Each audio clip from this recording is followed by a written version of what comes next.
Another way to make a piece of jewellery really special is to have it engraved, and there's lots of different ways of doing that. Special messages. A little bit like on a dog's collar, they have a tag, and Banjo has got, he hasn't actually got his name on it, but he's got our contact details on it so that he can be found. So that's basically a sharp tool has cut out a line in the metal to put the details into it. Thank you, Banjo, that was beautifully demonstrated. But engravings aren't just information or names. It can be things like your initials into cufflinks. These are just initials, or you can have messages, but you can get really creative. If you've got a large enough surface area, you can do patterns, you can do flowers. What else can you do? We've been asked to do they were Scottish, to do their tartan onto a bangle. What's a tartan? Tartan, you know, on a kilt. Oh yeah.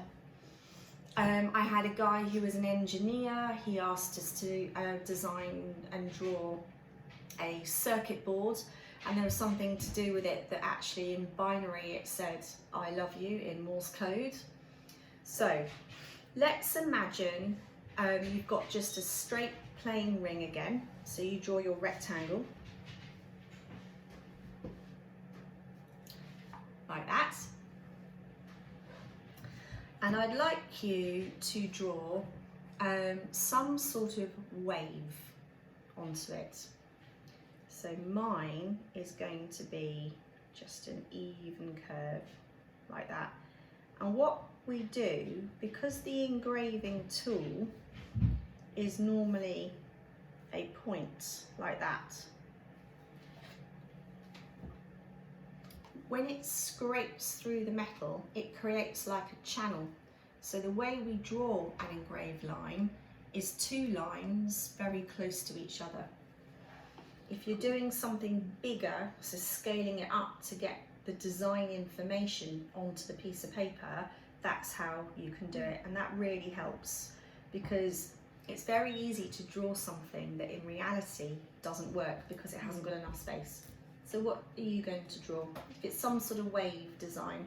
I think I'm going to draw quite a high wave type thing. Okay. Another very popular one, particularly for people who love the sea, is sort of like a surf design like that. That's cool.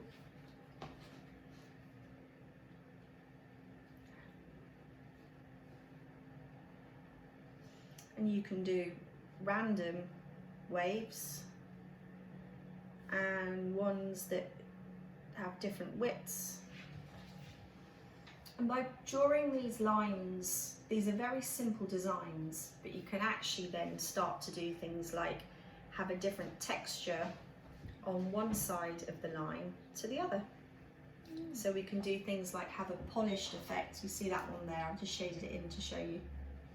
You can have polish and matte. So just draw some very simple rectangles to represent like a wedding style band, just to practice drawing different designs like that.